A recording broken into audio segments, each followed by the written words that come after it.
máis ou menos, sí, é 1:30 da tarde aproximadamente, un pouco despois do xantar. Aquí en Jackson, no estado de Tennessee, son Antón García Fernández en directo, de improviso, sen avisar a ninguén, aquí na canle de YouTube do Bar Celeste, porque teño uns minutos libres, pensei en partillar eses minutos coa audiencia do Bar Celeste o día despois dun partido duro pro celtismo, evidentemente, porque todo o mundo en Balaídos e fora de Balaídos agardaba ese puntiño. E o puntiño non chegou, pero claro, normal que nun caso como ese, no que semellaba sinxelo, non sinxelo gañar o partido necesariamente, pero sí a lo menos acadar ese punto que daba o pase a Europa. Boas tardes, Jaime, grazas por estar aí. Xustamente ese puntiño semellaba conseguible. Chega ese intre no que un pode pensar nun partido como este. É importante apoiar o equipo dende o estadio, dende fora do estadio, ter toda a ilusión, achegarse a ese partido pensando que o Celta ao menos vai conseguir ese puntiño que significaría chegar a Europa e despois, ademais de que as cousas semellasen máis sinxelas tras o comezo do partido con ese penalti, ese lanzamento tipo Panenka de Marcos Alonso, as cousas puñanse moi sinxelas ou máis sinxelas. Un aperta a Tino Neira, grazas por estar aí tamén. Iso é o que semellaba. Resultou que non foi así, porque despois do partido, polo resultado, pola remontada do Rayo Vallecano, que realmente foi unha remontada que xa chegou na primeira metade, pois as verbas nas que un pensa, os sentimentos que un ten rematando o partido son realmente sentimentos de decepción.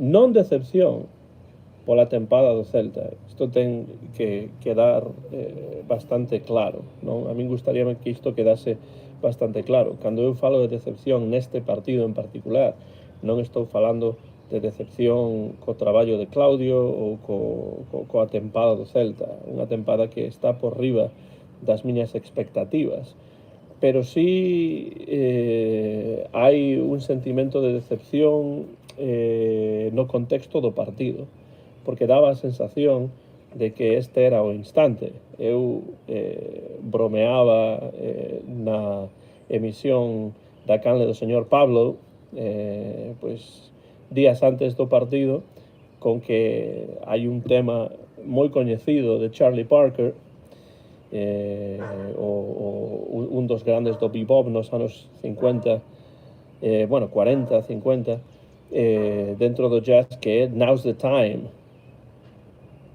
Agora é o momento, agora é o intre, agora é o tempo de facelo, non? E semellaba que ese era o tempo. O día do partido fronte ao Rayo Vallecano, realmente onte, hai unhas horas, semellaba que ese era o momento.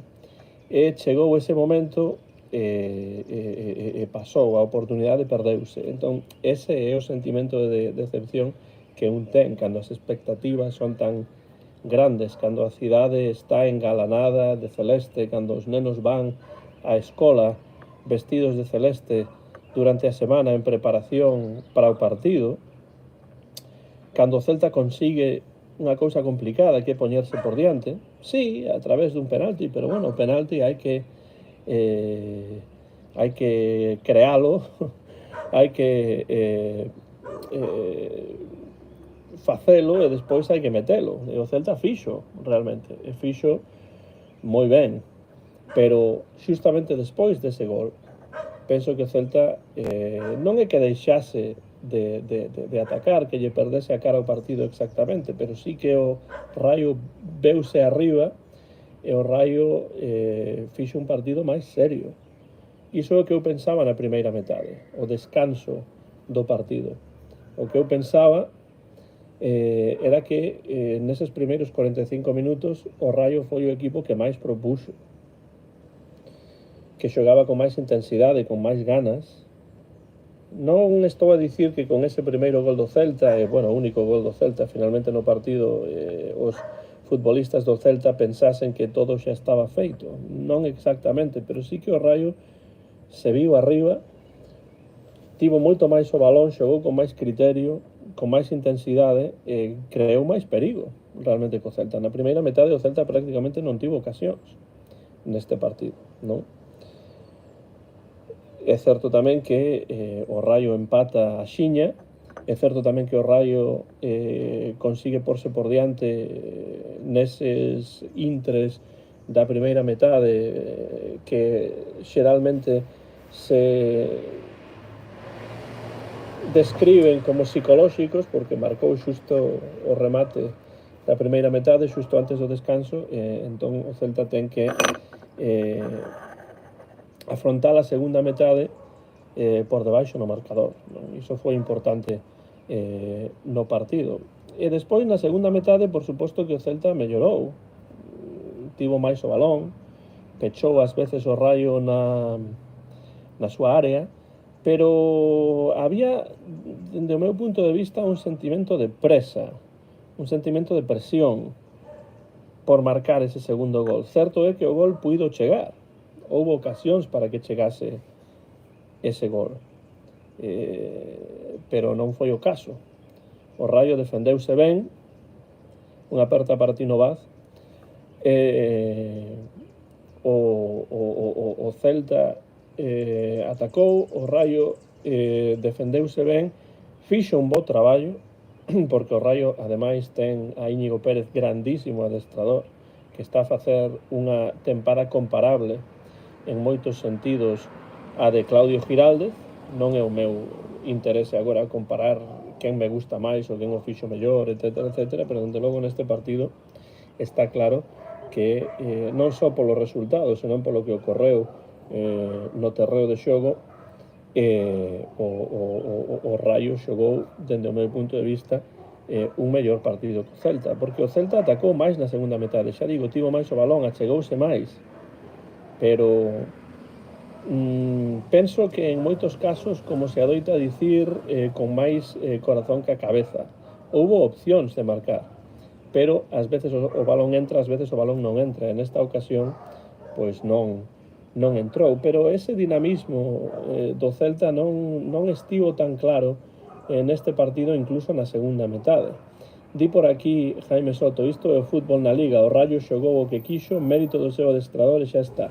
Non hai que darlle máis voltas. O árbitro non axudou e a pelotiña non entrou. O ABC do fútbol para perder. Pois sí, e iso é o que estaba eu tamén a dicir, que o adestrador do Raio, Íñigo, pois gañou esta partida en particular. Non quere dicir que sexa mellor ou peor adestrador do que o noso adestrador de Porriño, pero neste partido sí que lle gañou a partida por diferentes razóns. Se entrase ese balón, pois estaríamos agora a celebrar o empate e chegar a Europa. Pero non foi o caso. Tino Neira di, fillos dunha paixón de afouteza e corazón, soño con voltar a Europa para verte campeón, tanto tempo teu carón seguindo coa tradición ata o día no que morra Real Club Celta de Vigo. Pois sí, e ademais penso que ese é o sentir do celtismo nesta fin de tempada, non? Eu podo dicirvos, por exemplo, que eu tiven a sorte de asistir prácticamente a todos os partidos que o Celta xogou en Europa. Por suposto non a esa primeira aparición e a derrota co Aberdeen de Escocia nos anos 70, porque nos anos 70 eu ainda non era nin proxecto de estar aquí, pero na segunda xeira do Celta en Europa eu estiven en Balaídos en todos eses partidos, nesa época gloriosa do Celta europeo. Non estiven, por suposto, na última participación ata o momento, esa tristemente famosa, tristemente porque o Celta case que chega a final e non chegou por moi pouquiño, no? Esa derrota fronte ao Manchester United. Eu non estiven na 2016-17 en Balaídos porque xa non vivía en Vigo, pero por suposto que a seguín con moito interese de aquí dentro dos Estados Unidos, e xustamente un ano despois, na 2017-2018, é cando comezou o noso programa, o Bar Celeste. Entón, bueno, pois o interese, a emoción pola volta do Celta a Europa é moi grande, non? Tanto nos que estamos lonxe de Vigo como os que estades aí, os que tedes a oportunidade de ir aos partidos, non? A min gustaríame moitísimo poder estar no estadio, porque a emoción que se sinte na televisión é grande, pero non é comparable a que un sentiría no estadio do Celta. Pero para min que o Celta volte a Europa é un premio ben merecido a esta tempada, para min totalmente inagardada do Celta, sempre o digo. Penso que o Celta está a facer unha tempada impresionante, non? Dende o punto de vista dos resultados, dende o punto de vista do aproveitamento dos efectivos que ten Claudio, dende o punto de vista do traballo do propio Claudio, non? Que pode ser criticable en algúns casos, pero que en xeral está a facer unha primeira tempada maravillosa, non? Di por aí o meu amigo Fernando, el árbitro non tiene que ayudar. Home, o árbitro non ten que axudar, pero, bueno, tampouco ten por que dificultar as cousas. Non digo que o Celta non gañase este partido polo árbitro, que penso que o árbitro non fixo o mellor partido, pero sería injusto pensar que o Celta non empatou o partido debido a actuación do árbitro. O Celta non empatou este partido porque o balón non entrou, e xa está. Porque o Celta xogou unha parte neste encontro.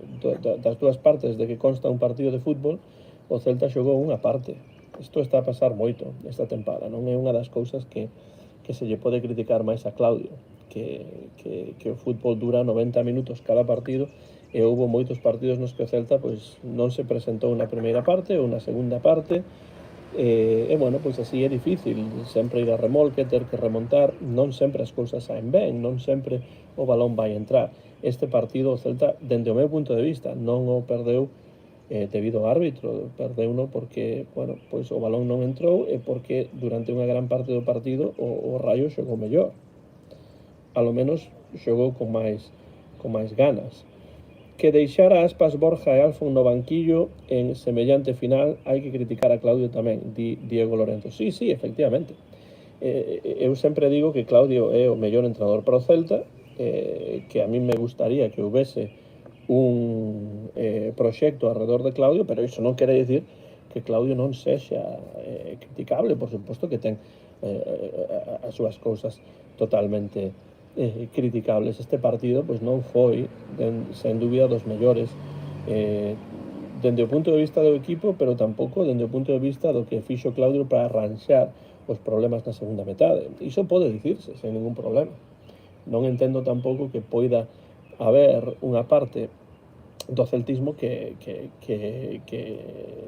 non permita que se critique a un moi bon entrenador, pero que, por suposto, está tamén a mellorar e a evolucionar cada partido que xoga en primeira división. Así que sí, estou totalmente de acordo. E, por certo, xa que está por aí Fernando Rodríguez Estévez, o meu amigo e cofundador do bar, pois aproveito para dicirvos que mañá martes ás 8 teremos a emisión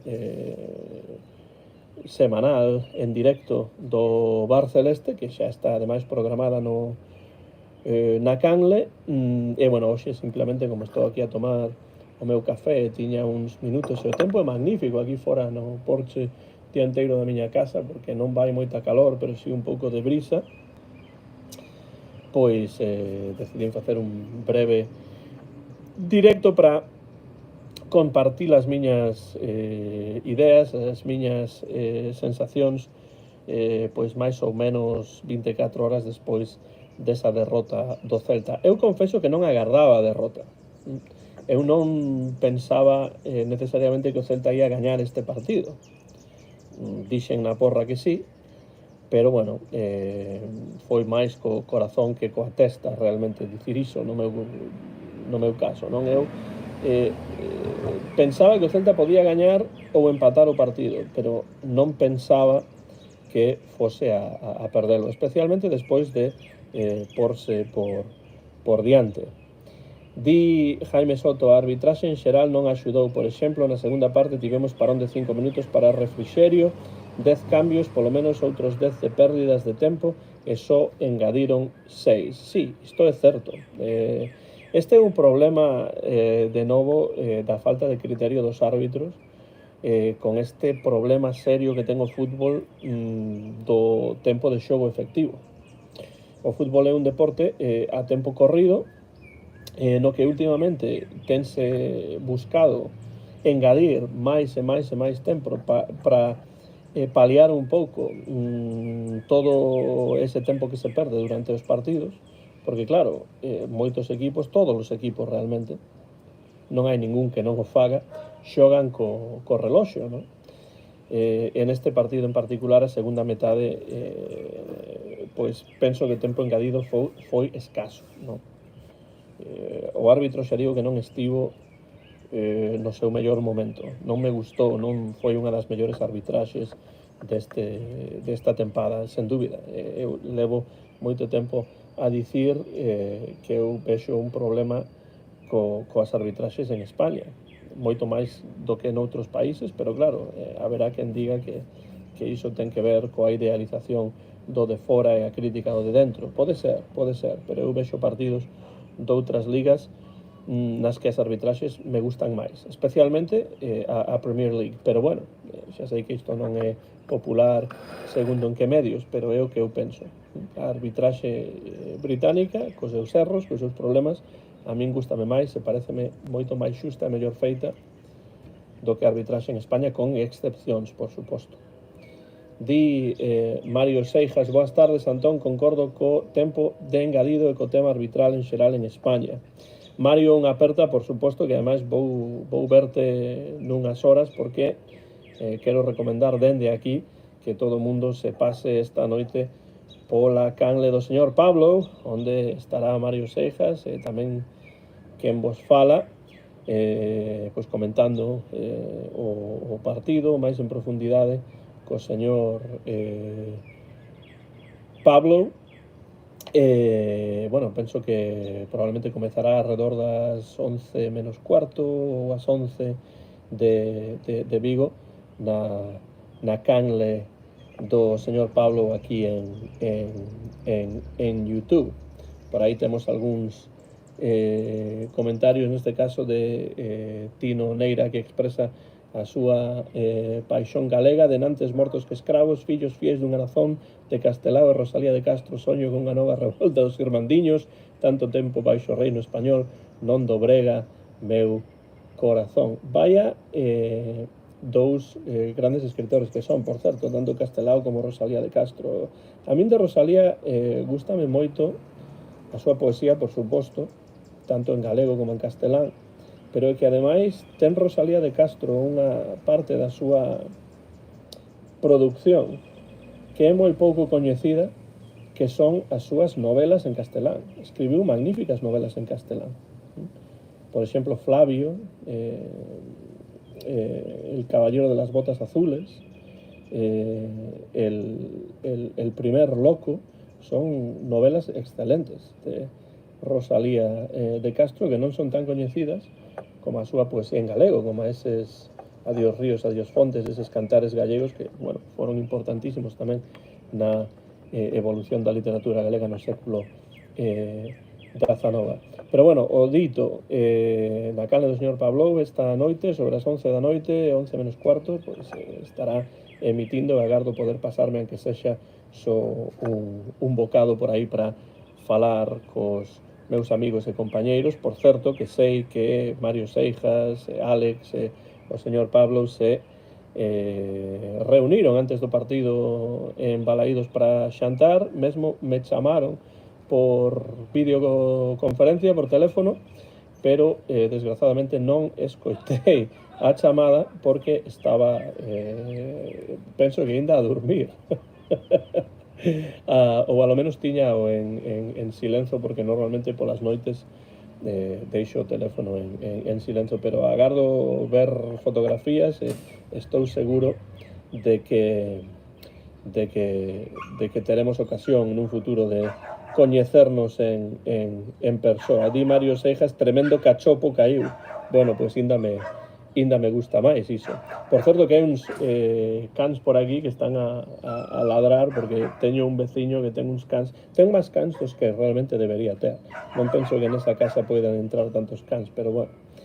Di Mario que as fotos sacou unas Alex, agardo que as envíen algún intre. Diego pregunta por aquí, se os cans permiten que responda. Hola, ¿qué opciones creéis que tenemos de clasificación? Yo creo que como no ganemos estamos fuera. Rayo y Osasuna ganan fácil. Bueno, os que esteades ou as que esteades no chat podedes tamén tentar respostar a esa pregunta de Diego. Eu penso que o Celta ten ainda opcións de clasificación. O que pasa é que a meirande parte desas opcións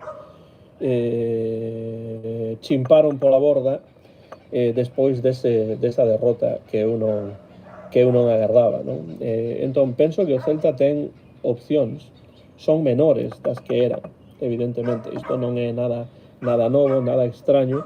Dicir isto penso que é comprensible, porque un empate na casa era moito máis factible que unha vitoria fora da casa nunha tempada na que o Celta fora da casa non está a xogar de maravilla, os resultados non son os mellores fora da casa, bueno, dame a sensación de que as opcións son menores nestes intres do que eran antes do partido de onte, non?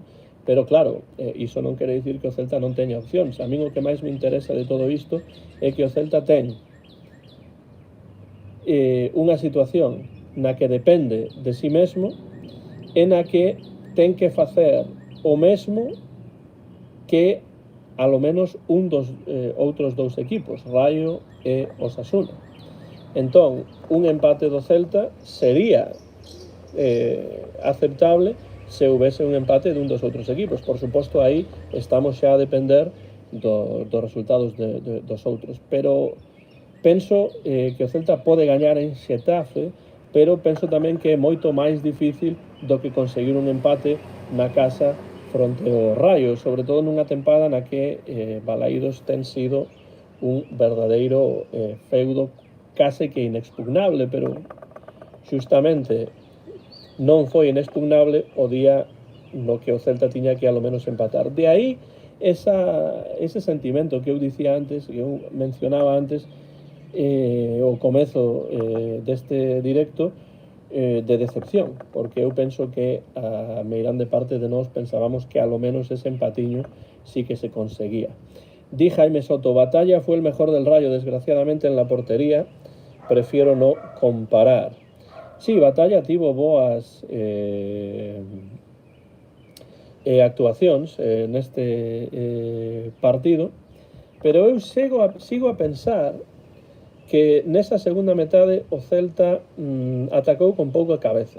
Non había ese dinamismo, non había esa rapidez, non había esa fluidez que sí se vía noutros partidos. Evidentemente, iso ten moito que ver co Rayo, porque o Rayo plantexou un partido moi ben plantexado, un partido que ademais se lle puxo difícil dende o comezo con ese penalti. Para min o penalti é claro. Tamén teño que dicir que penso que era cartón amarelo tamén, non vermello, como tampouco penso que fose cartón vermello o que lle sacaron a Marcos Alonso hai uns días. E o Rayo puxo o partido moi difícil, pero claro, hai dúas cousas que son chave, penso, na vitoria do Rayo. Mellor plantado no terreo de xogo, sobre todo na primeira metade, empatou a xiña e despois marcou o 1-2 nun momento realmente psicolóxico. E o Celta tivo que xogar a remolque toda a segunda metade. Non fixo un mal partido na segunda metade, teño que dicilo, pero dame a sensación de que os ataques tampouco causaron ou crearon unhas opcións tan claras e tan constantes. É certo que o Rayo sacou de debaixo dos paus un balón que ia claramente dentro, e despois, como di Jaime, pois Batalla fixo un moi bo partido, pero eu penso que o Celta desaproveitou moito tempo neste encontro, sobre todo despois de porse por diante. Non foi quen de manter o control do balón despois de marcar o gol, despois de marcar o penalti, e o Rayo aproveitou os espazos en defensa, os erros, neste caso, de Marcos Alonso, que saiu nas dúas fotos dos goles, e bueno, pois un partido no que as cousas non funcionaron. E non funcionaron por dúas razóns. Primeiro, porque na primeira metade eu penso que o Rayo xogou mellor, mereceu, de feito, darlle a volta ao marcador e conseguiu facelo, e despois, na segunda metade, o balón non entrou, porque si é certo que o Celta dominou. O xogo polas bandas non foi magnífico, as opcións, algunhas foron claras, pero non chegou a entrar o balón, e cando no fútbol o balón non entra, e xa está, esa é parte do problema. Despois, penso que a reacción de Claudio dende o banquillo non foi a adecuada. Tardou en facer cambios, e o equipo pois tivo opcións, pero non marcou. Non. Eso é unha cousa importante que non se pode negar. Eu lía algúns comentarios en redes sociais que dicían que o Celta fixo dabondo para gañar o partido. Non estou de acordo. O Celta non fixo dabondo para gañar o partido. Para empatalo pode ser. Para empatalo non teño ningunha dúbida de que sí, que fixo como para empatar o partido. Para gañar o partido non, en absoluto.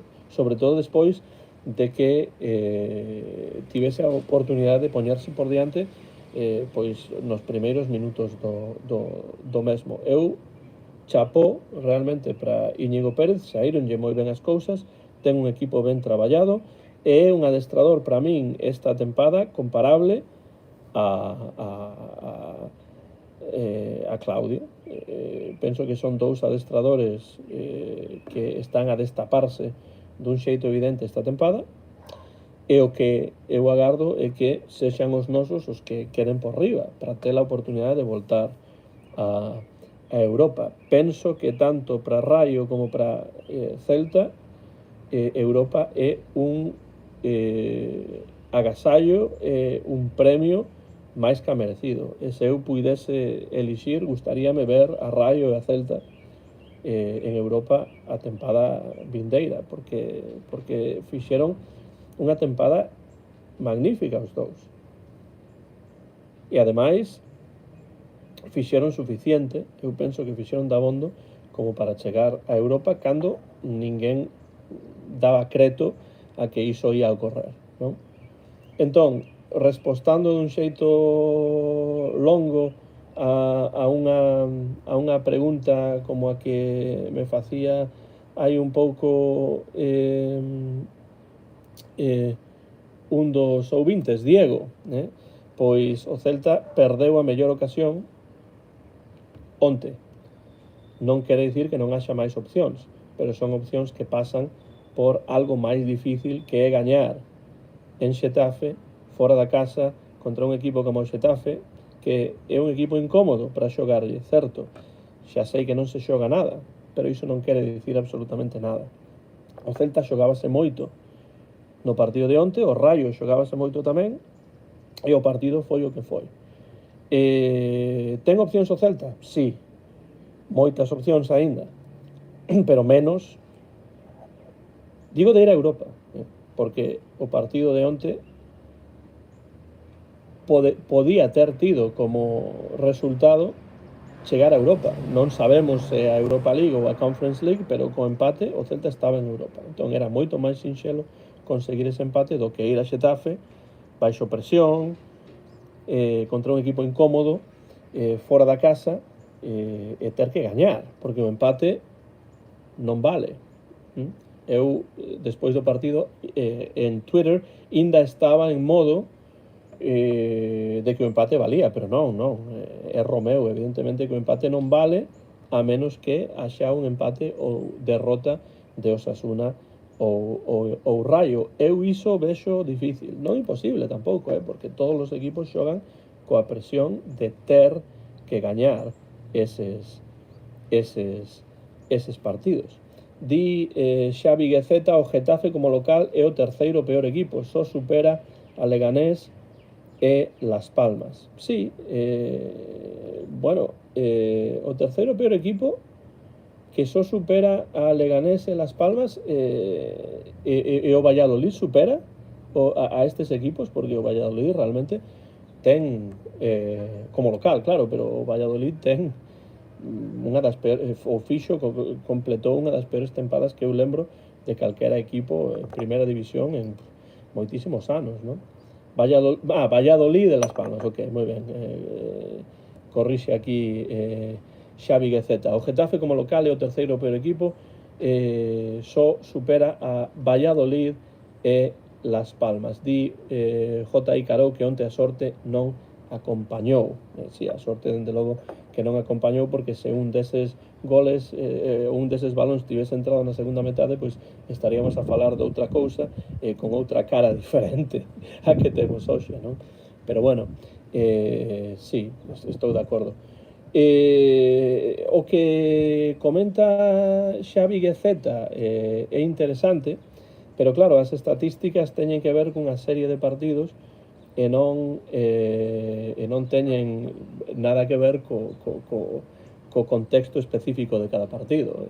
Un Celta-Xetafe ou un Xetafe-Celta, neste caso, a comezos de temporada, pois é unha cousa totalmente diferente a un Xetafe-Celta o remate da tempada, tendo o Celta que gañar o partido para asegurarse Europa, non? Sen xogarse o Xetafe absolutamente nada, pero evidentemente non querendo perder ese partido na casa. As estatísticas son importantes, pero tamén hai que ter en conta os contextos dos partidos, non? Pregunta o señor Pablo, que está por aí, unha aperta, Pablo, vémonos nun Sintres, nunhas horas. Hai voos directos Tennessee Xetafe? Pois non sei se Xetafe ten un aeroporto. Supoño que sí, non sei, pero Jackson ten un aeroporto, pero é ben pequeno. Por suposto que non hai voos directos, pero se houvese un voo directo, eu estaría por collelo.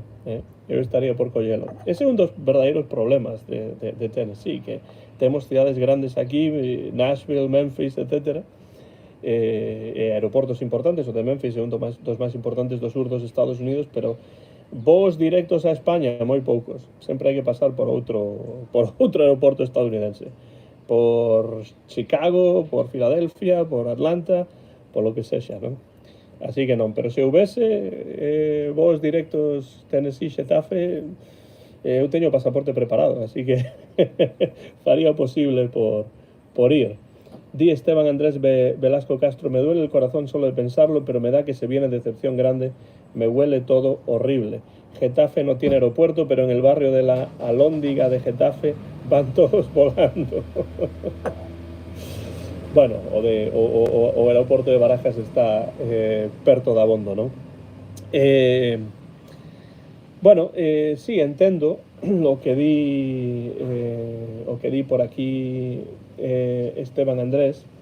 Por iso eu comezaba este directo de improviso utilizando esa verba en particular, non?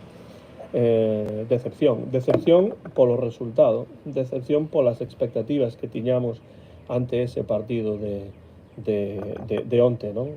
Pero evidentemente non decepción, pero non decepción polo magnífico traballo e polos magníficos resultados do Celta. Evidentemente, cando un nada fica perto da ribeira pero sen chegar ao outro lado, pois evidentemente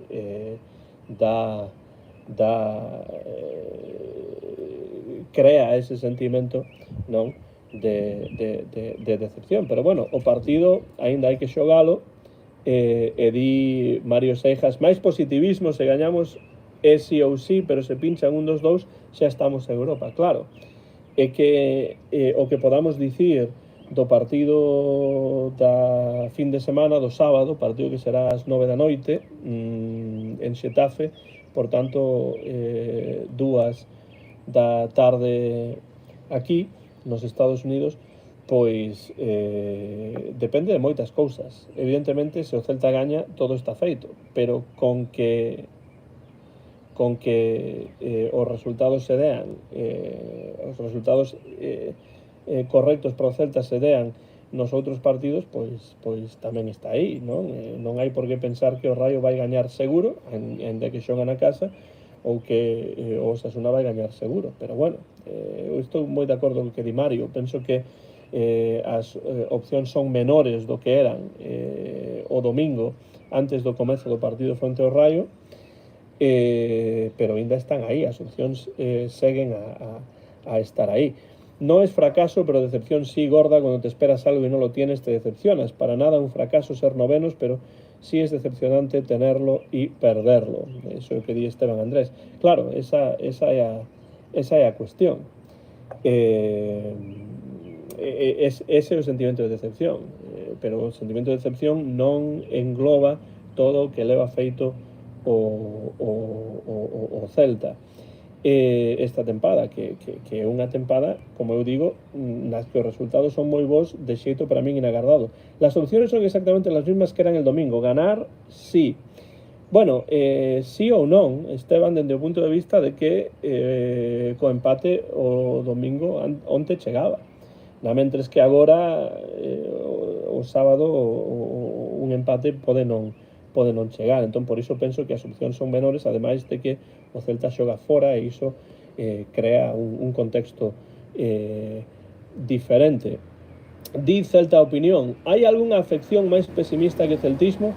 A nosa historia é claramente determinante polas hostias que temos levado. Sí, hostias como panes, ¿no? Que dicían de Chuck Norris. Claro, eu quero ir máis aló do pesimismo, porque evidentemente o pesimismo sería pensar que o Celta xa vai quedar fora de Europa sí ou sí. Eu non penso iso, eu non creo que o Celta vai a quedar fora de Europa sí ou sí. Pode ser que sí, pode ser que non. Isto non se sabe ata que o partido non se xogue, pero eu penso que as opcións son hoxe menos cas que tiñamos esta fin de semana pasada, pero están aí aínda. O Celta pode gañar en Xetafe, non hai ningunha razón para que o Celta non poida gañar en Xetafe, así que non quero pensar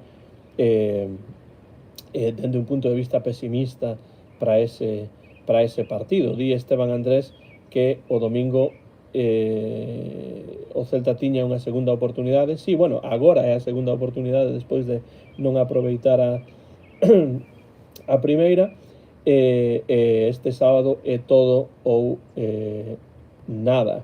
Por aí dicía antes tamén o señor Pablo, Aspas, Borja e 9 máis o sábado. Eu penso que evidentemente haberá equipo de gala, porque hai que gastar as últimas balas para tratar de conseguir algo que de ningún xeito era o obxectivo esta tempada, pero que está tan perto e tan doce que non podemos obvialo e hai que ir a por todas ata o último momento.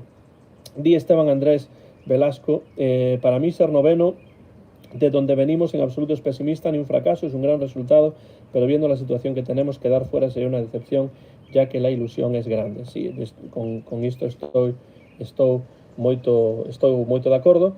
E despois, Tino Neira di: temos que loitar contra o cenicismo céltico. E noso líder é Xiraldez, a súa roda de prensa posterior ao partido. Sí, dixo Xiraldez, entre outras cousas, que os xornalistas tiñan que cambiar a cara porque o Celta segue a ter opcións, está nunha posición inmellorable. Tino Vaz di: orgulloso da nosa plantilla, sí señor. Jaime Soto di: como di o himno, na ledicia son celeste, celtista no padecer. Estaba, por certo, Zetangana no partido, o creador dese himno do centenario. Eles non se van a arriscar a mancarse sen xogarse nada, di Xavi Quezeta. Os últimos partidos das tempadas sempre son partidos raros, sempre son partidos extraños nos que ocorren cousas ás veces incribles, non? Victorias que non se agardan, derrotas que non se agardan. Por exemplo, para min que o Celta non tivese empatado o partido de onte é algo totalmente incrible, non por despreciar de ningún xeito o Raio, que é un magnífico equipo, senón porque era na casa, porque estaba todo de cara, non? Entón, iso sí que me parece increíble, pero son as cousas destes últimos partidos. O Raio non era un equipo sinxelo realmente. Lo que hay que tener claro es que en la última jornada todos los equipos querrían ser el Celta, porque son los únicos que se juegan algo dependiendo de ellos, y parece que es lo contrario. Iso que di Esteban Andrés Velasco. Sí, o Celta fixo un magnífico traballo esta tempada, hai que estar orgulloso, hai que sentir orgullo por todo iso, e tamén hai que dicir que o Celta chega ás últimas xornadas, non só a últimas xornadas, senón as últimas xornadas, dependendo de sí mesmo. Polo tanto, o Celta ten ao alcance ese soño europeo de voltar a Europa penso que son 8 anos despois, sí, dende a 2016-17, pois a 2025-26, pois uns, sí, 8 ou 9 anos, ten o alcance. Tivo o alcance esta xornada pasada, ten o alcance a última xornada. Depende o Celta de sí mismo, niso é no que hai que pensar. Esteban Andrés tamén fala dende un punto de vista económico. Cabe destacar que el séptimo de Liga gana 9 millones de euros más que el 9. Cuidado con esto, que es un pedazo de plus motivacional. Sí, dende un punto de vista económico, evidentemente, tamén hai motivación, pero para min a verdadeira motivación é chegar a Europa polo de simbólico que ten, polo de económico que ten tamén, polo de inxección de emoción para o celtismo que supón xogar competicións europeas. Ademais, despois dunha tempada na que o Celta realmente, eu digo unha vez máis, merece ese premio. Non digo que os outros equipos non o merezan, evidentemente o que o consega finalmente será o que máis o merece, non? Pero o Celta, dende logo, fixo unha tempada excepcional, e penso que é un verdadeiro privilexio ter dous partidos para conseguir a clasificación europea dependendo dun mesmo, e agora pois hai que refrendalo, non? A primeira opción perdeuse, pero non é a derradeira. Di Esteban Andrés: la verdad que jamás lo pensé poder llegar, pero qué bonito sería jugar Europa con un entrenador como Claudio, que rota de la forma que rota y tiene tantísimas variables, puede ser precioso. E ademais diso, a min gustaríame moito, a min emocionaríame moito, non só, como di Esteban Andrés, el estilo e la filosofía de Claudio me parece actualmente el entrenador de la Liga más capaz de jugar 3 competiciones, engade Malacoda, e por unha idea tan romántica de fútbol, de canteiráns e fútbol de ataque, efectivamente, aí tamén está. Pero ademais, porque sería un remate de carreira excelente para Iago Aspas, non? Ese que moitos din que é o mellor xogador da historia do Celta. Este non é o debate agora, pero eu penso que non existe o mellor xogador da historia dun equipo, porque a historia é moi longa e a historia cambia tamén dependendo do contexto histórico, do deporte, etc.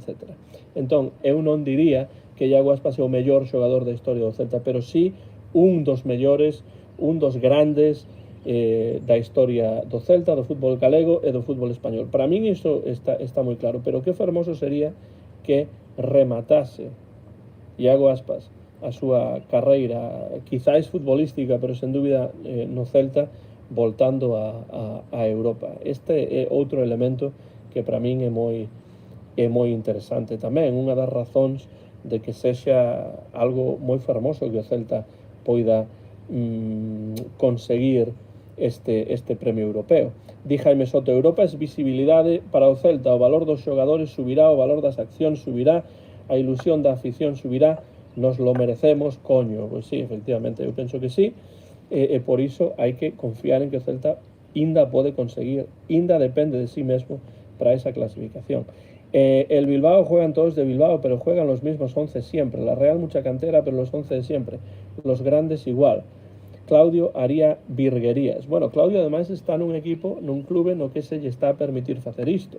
Eu sempre digo mesmo, dixe no Barça Celeste a semana pasada, que realmente o Celta é un equipo que está utilizando moitos xogadores da canteira, pero que iso é algo que noutros clubes os que podería acceder nun futuro. Claudio Giraldez, pois o mellor non ten esa mesma opción, non ten esa mesma oportunidade de alinear, de xogar con tantos canteiráns, e iso é importante. Di Esteban Andrés, me sorprende en Twitter ver el odio que nos tiene Osasuna. Llevo cientos de mensajes leídos que dicen que justicia divina si el Celta quedase fuera. Bueno, esas son as cuestións das redes sociais, realmente, non? Penso que hai que darlle esa importancia que teñen, e que non é tanta, non? Porque, bueno, que haxa xente que escriba en redes sociais en contra do Celta ou en contra de tal ou cual cousa, non quere dicir necesariamente que haxa un sentimento así en todo o osasunismo, non? Ás veces penso que as redes sociais deforman un pouco a nosa percepción das cousas e da realidade. Pero bueno, non sei, porque eu tampouco teño lido eses comentarios e non sei exactamente ata que punto son representativos do que os xiareiros do Osasuna en xeral pensan sobre o Celta. En todo caso, eu penso que para este partido Claudio Giraldez vai ser máis predecible no 11 que sacará, non? Porque el sabe que hai xogadores que teñen que xogar sí ou sí o partido de Xetafe. Claro, depende despois tamén de como estean algúns deses xogadores dende o punto de vista físico, anímico, etc., non? Físico, sobre todo. Pero é un partido para que xogue un 11 de gala. Non podo dicir o 11 de gala, porque non hai un 11, como vos dicides, con Claudio, pero sí, dende logo, penso que este é un día especial, un día importante, é un día no que o 11 ten que ser 11 no que todos os efectivos que estean ao seu mellor nivel teñen que xogar, porque o Celta ten que chegar ao Coliseum coa intención de gañar ese partido. A vitoria non é doada, pero a vitoria asegura Europa League.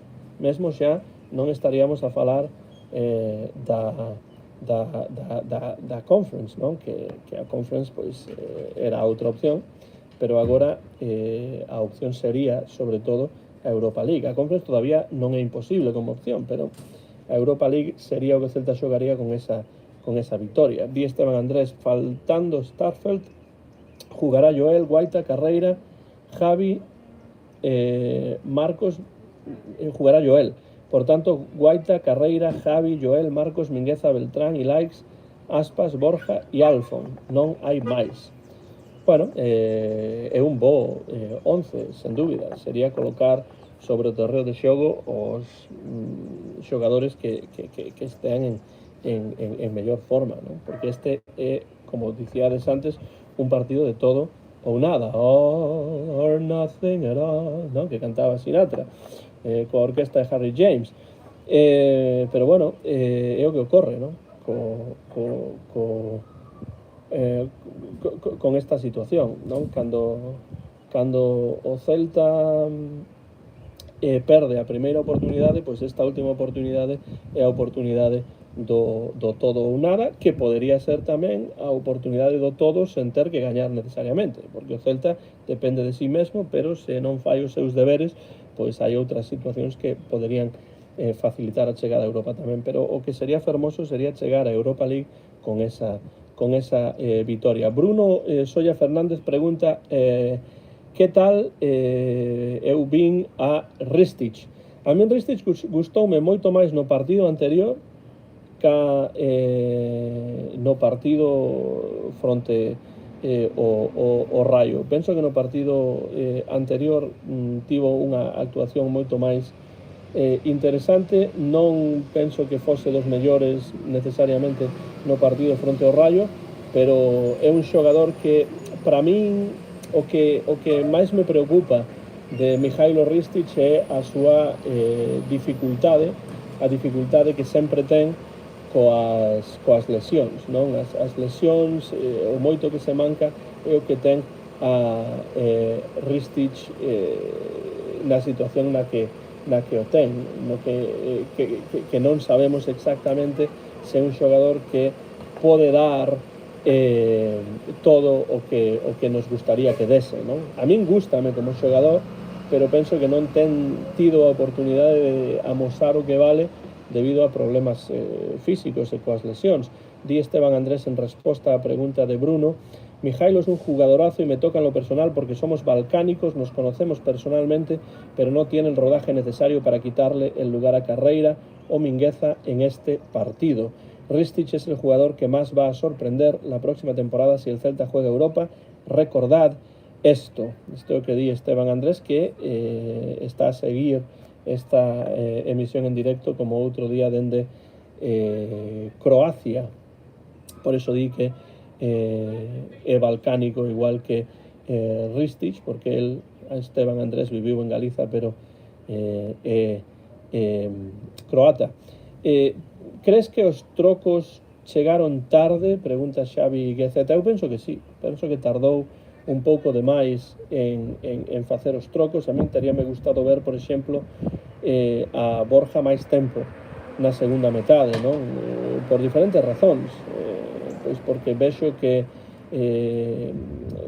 o traballo que fai Borja sacando ás veces petróleo de onde non hai moito, pois tivo moi pouco tempo de xogo, uns 10-12 minutos, non? Prácticamente, se non contei mal.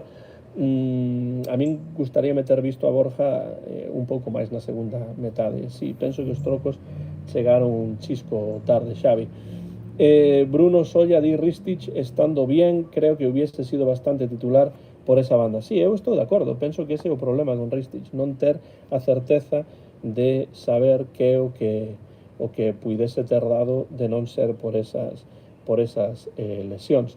Engade Jaime Soto: cualquiera de la plantilla es un jugadorazo, de hecho juegan en primera división, que den su 100% y brillen es mérito del entrenador. Sí, por suposto, o entrenador ten unha porcentaxe importante de culpa en todo isto, pero por suposto tamén os xogadores que son quen en definitiva xogan, toman as decisións no campo, os que meten os goles ou os que xogan ben e con criterio no medio do campo ou en defensa, non? E ademais, claro, os xogadores pois teñen os seus altibaixos, iso é normal tamén. Hai quen está a criticar agora, por exemplo, a Marcos Alonso polos seus erros. Sí, pois tivo erros neste partido, pero en moitos outros partidos non os tivo. Estou de acordo, os xogadores que están aí son xogadores de primeira división e teñen que dar todo o que poden. Esteban Andrés di: si Mihailo non sufrese esas lesiones seguidas, hubiéramos visto tanto a Carreira ou serían Mingueza, Ristich los fijos e veríamos a carreira como vemos a Hugo Álvarez ahora lo justo? Claro, é difícil responder esa pregunta porque entramos un pouco no terreo das especulacións, da fútbol ficción, ¿no? Porque pois as lesións sí que impediron que coñecesemos un pouco máis a Mijailo Ristich esta tempada.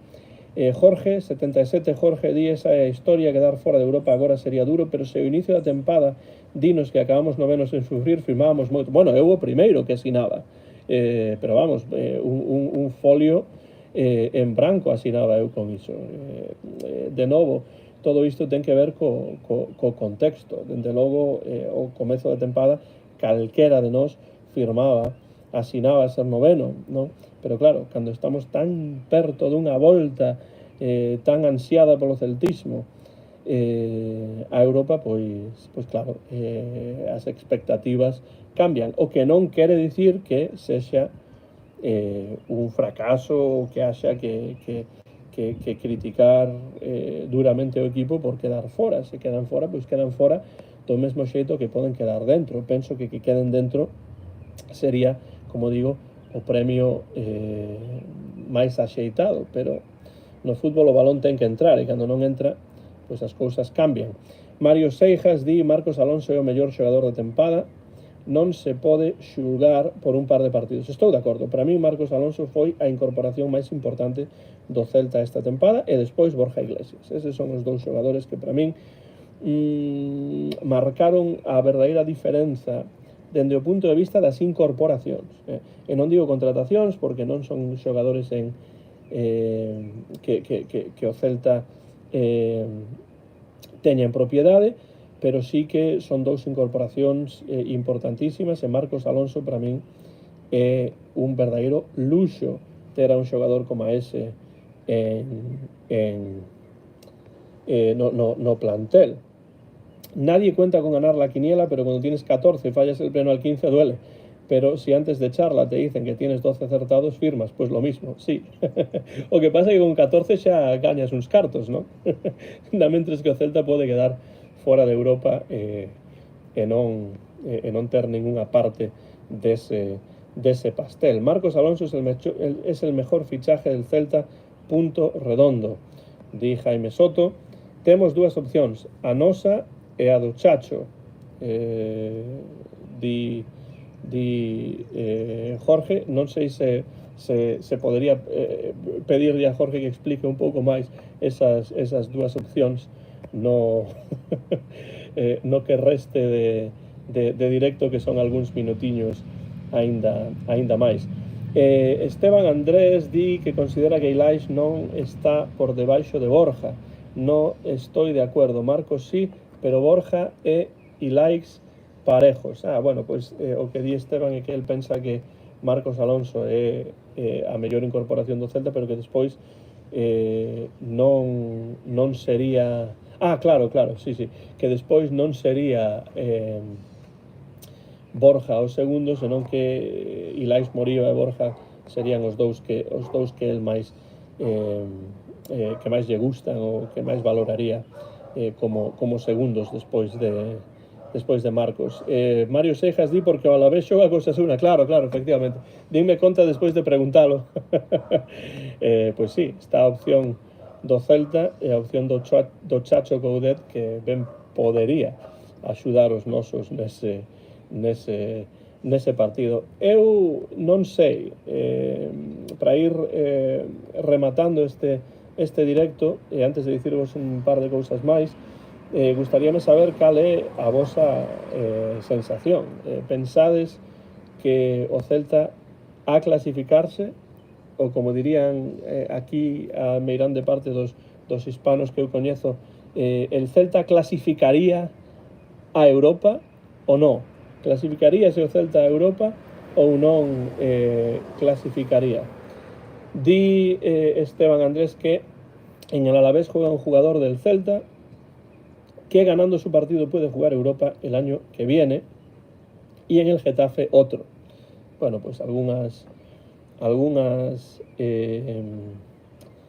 algúns datos aquí que eu non coñecía ou nos que non pensara, e aí está Esteban Andrés engadindo eses datos. Quero dicirvos que para min o Celta en Europa é a fonte de algunhas das miñas mellores lembranzas celestes. Eu teño moitas lembranzas celestes, algunhas positivas, algunhas negativas, algunhas ledas, outras tristes, algunhas máis tristeiras que outras, pero claro, a participación do Celta en Europa, pois, si, Manu Sánchez e Carles Pérez son eses dous xogadores dos que falaba Esteban Andrés, que serían do Celta e poderían posiblemente xogar Europa a vindeira tempada. Hai partidos europeos que son inesquecibles, non? Esas victorias, por exemplo, en Milán, na Champions League, esa victoria fronte a Juventus, esa victoria fronte, por suposto, o Benfica, nun dos días nos que eu máis cheo vin balaídos, porque había moitos seareiros portugueses que foron ver o partido. E xa dicía antes que, con excepción do partido fronte ao Aberdeen nos anos 70 e despois os partidos que o Celta xogou en Europa na 2016-17, eu estive presente en todos os partidos, todos os demais partidos europeos do Celta. En nunha das ocasións mesmo tiven a oportunidade de ser traductor e intérprete dun dos equipos que xogaron contra o Celta. Isto foi antes de eu voltar aos Estados Unidos xa de xeito permanente. Eu estaba a dar unhas clases de conversa en inglés na Escola Oficial de Idiomas de Vigo os sábados pola mañá. Un dos alumnos que eu tiña ali nesa clase de conversa en inglés, pois un dos seus familiares puña os autocares pro Arsenal, que viña a xogar dende Londres. Lembrades esa eliminatoria, porque finalmente os ingleses quedaron por riba do Celta, conseguiron vencer o Celta no global. E bueno, o partido que se xogou en Vigo, que ademais lembro que coincidía co Carnaval, todos os nenos estaban polas rúas, tal e cual, pois eu fui un traductor, porque como eu falaba inglés e francés, o entrenador, o adestrador do Arsenal era Arsène Wenger, que falaba francés tamén, pois consideraron que eu podía facer un bo traballo como traductor. Esa foi unha das miñas experiencias máis impresionantes relacionadas co fútbol. Ter a oportunidade de falar cos diversos xogadores, con Wenger, ter a oportunidade de estar no hotel que foi o NH, que está aí en García Barbón, traducir algunhas das preguntas, bueno, pois convivir durante uns días co equipo inglés e ver alrededor dese equipo todo o que se move alrededor do fútbol, pois foi algo impresionante. Ademais de ter a oportunidade de ver o partido dende pois sentado a carón do banquiño do Arsenal, vendo o partido ese Celta Arsenal dende o banquiño do Arsenal, pois deixoume clarísima a rapidez coa que se xoga o fútbol realmente. Non ten nada que ver un partido dende as bancadas ou, por suposto, na televisión, ca dende o propio terreo de xogo. A rapidez deses xogadores, do xogo, etc., é absolutamente impresionante e totalmente diferente cando un ve o partido pois sentado a carón do banquiño, falando ali cun dos fisioterapeutas, etc. Pregunta Mario Seixas, estaba Henry? Sí, estaba Henry nese equipo, un equipazo realmente, con Henry, sí, estaba Henry, e ademais, bueno, estaba mesmo Canu tamén, ese xogador africano que tivera problemas cardíacos, e bueno, foi unha verdadeira maravilla. A primeira cousa que me preguntou Wenger cando baixou do avión, estábamos no autocar para ir para o hotel, foi se tivera chovido, e canto tiña chovido os días anteriores ao partido. Quería controlalo absolutamente todo. Mesmo houbo unha opción de ir a dar unha volta pola cidade con algúns dos xogadores. Eu ia tamén interpretar, traducir esa pequena caminata pola cidade, ese pequeno paseo pola cidade, pero como había tantos nenos alrededor do hotel, tanta xente, finalmente decidiron non facelo. E penso que, se non me trabuco, a cea que fixeron antes do partido foi, bueno, a noite anterior ao partido, foi no restaurante O Castro, que non sei se é un restaurante que ainda existe ou non existe, pero que, bueno, estaba na parte superior do Castro, non moi lonxe realmente do centro da cidade, non moi lonxe do piso no que eu vivín en Vigo e no que ainda viven os meus pais. Entón, teño unha relación moi directa co Celta europeo por moitas razóns, moitas boas lembranzas, e, bueno, unha volta do Celta a Europa sería maravilloso. Di Esteban Andrés: yo le tengo pánico al Getafe y a Bordalás te empieza a enrollar el partido con su fútbol, cuando te das cuenta estás en el 87 llorando y Osasuna y Rayo ganando. Solo espero y deseo equivocarme. Bueno, sí, 77 Jorge. Di Esteban Andrés: yo también a veces pienso que igual venía mejor que necesitasen ganar para salvarse. Bueno, sí, pero claro, en ese caso se marcan un gol despois sería casi que imposible que rodase o balón. Mario Seijas di que aquel Arsenal era un tremendo equipazo. Esteban Andrés menciona a Henry, a Bergkamp, Tela Marinera, Canu, que crack, pues sí, era un verdadeiro crack. Deronme a camisola de Canu como agasallo cando rematou o partido. Ainda teño, está en algún lugar da casa de meus pais. Di Esteban Andrés: ese partido fue mi último partido de Europa visto en Balaídos, el resto los vi todos fuera por proximidad, incluso un Rijeka Celta en Croacia en la UEFA, que ganamos 0-1 con un gol de Jorovic de falta, outro grande Jorovic. Ganamos en Croacia con un gol de un serbio, muy duro eso. Pues sí, efectivamente. Bordalás ha dado 3 días de descanso a su plantilla tras la salvación, solo entrenarán 2 veces, pero no me fío. Di Marce Celta. Sí, hizo link en algún lugar, en algún artigo en redes sociales. Dennis Bergkamp, que nunca viajó en avión, siempre en coche, y venía a Vigo 4 días antes en coche. Sí, Bergkamp era un xogador que tiña pánico a voar. Bueno, pues tiña que ir en tren ou tiña que ir en coche, en autobús, etc. Esta semana fue noticia que vuelve a abrir ese restaurante después de años cerrado y en ruínas. Bueno, lembro que era un bo restaurante, pero realmente lembro pouco máis, non podería nin lembrar que foi o que comemos naquela ocasión, ceamos naquela ocasión. Seguramente habería marisco a esgalla, pero non sei. Bueno, levamos prácticamente hora e 10 aquí conversando sobre o Celta. Quero dar as grazas a todos e a todas por estar aí no chat e por compartir esta hora longa comigo. Ainda teño un pouco de café.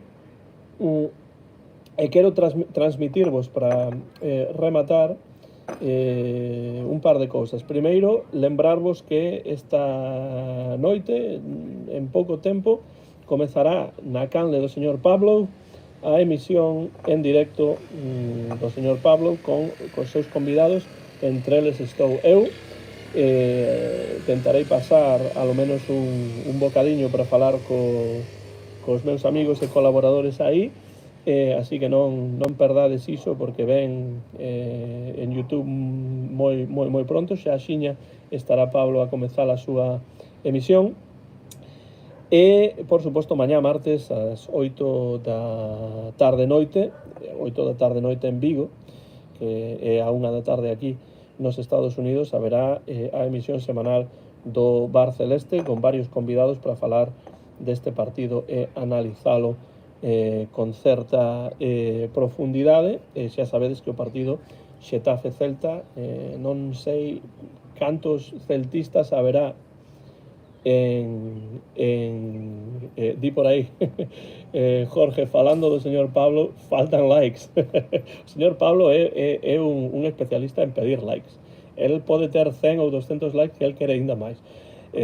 Pero bueno, sí, é razón que ten, ademais, de pedilos, porque o seu programa a min gusta de moito, é un placer poder colaborar e conversar con el e cos demais convidados sempre que teño a oportunidade. Xa sabedes que o partido Xetafe Celta será o sábado ás 9 da noite hora de Vigo e por suposto eu vereino en directo a través de ESPN Plus. Ese sábado estará todo enfocado cara o Celta no meu horario dese día. Bueno, haberá moitísimos celtistas en Xetafe. Non sei cantos deles terán entradas para poder estar no Coliseum, pero agardo unha verdadeira marea azul celeste en Xetafe. Non sei se a nosa colaboradora Marta Comesaña terá a oportunidade de ir cos seus fillos ao partido ou non, pero penso que esa era a súa intención. Di por aquí Bruno Soya, ¿quién nos iba a decir que la clave de la clasificación europea la iba a dar la victoria del Getafe?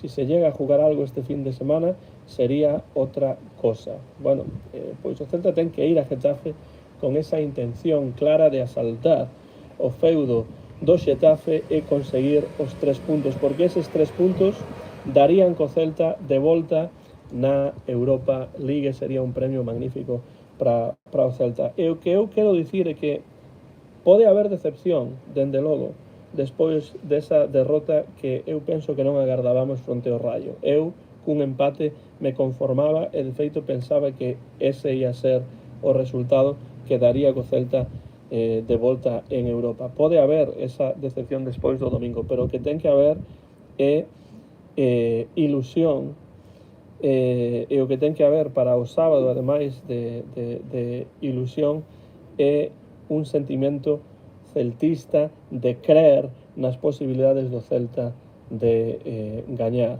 en Xetafe. Nese sentido, traio aquí unha das miñas aventuras de Tintín favoritas.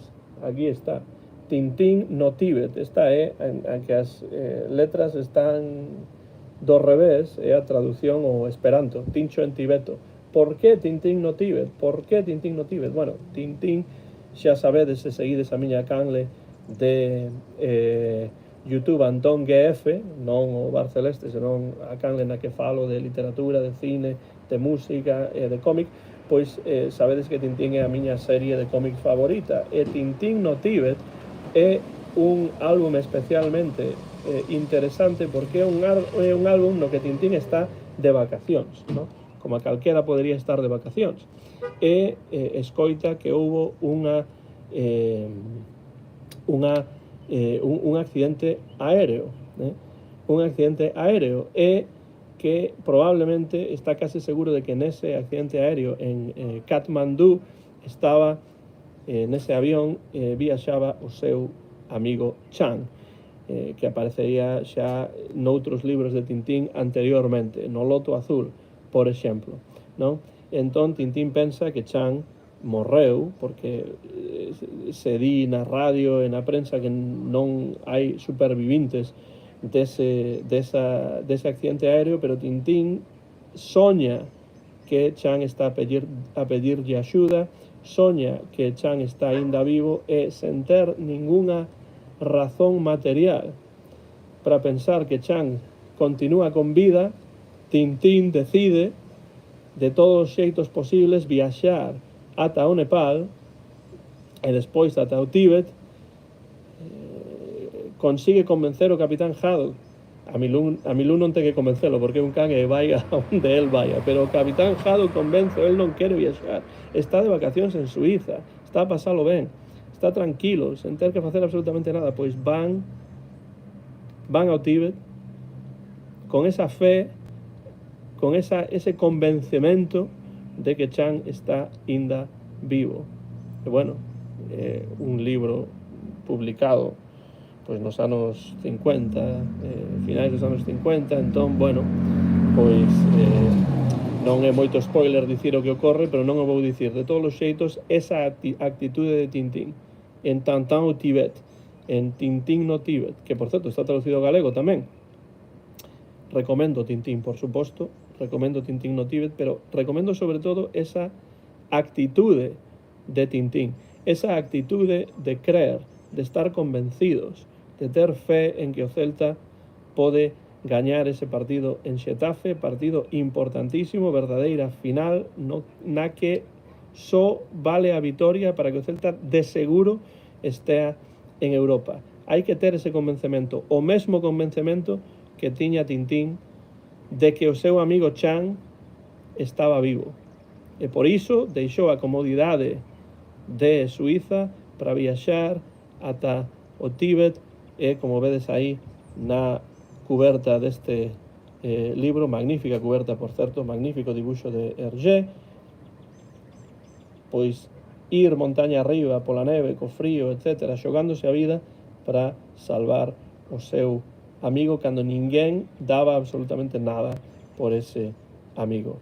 Hai que ter ese convencemento, o convencemento de Tintín no Tíbet, para que as cousas cheguen a bo porto este sábado ás 9 da noite en Xetafe, e que cando sexan as 11 da noite poidamos finalmente celebrar o que o Celta merece, que é chegar a Europa. Di por aí Xavi Guezeta que el tamén é super fan de Tintín, di 77 Jorge, bueno, super fan de Tintín, para min, pois unha aperta, Xavi, bueno, pois na miña outra canle, Antón GF, hai dúcias e dúcias de vídeos sobre a serie de Tintín. Creo que é importante ter gañado o golaveraxe con Osasuna.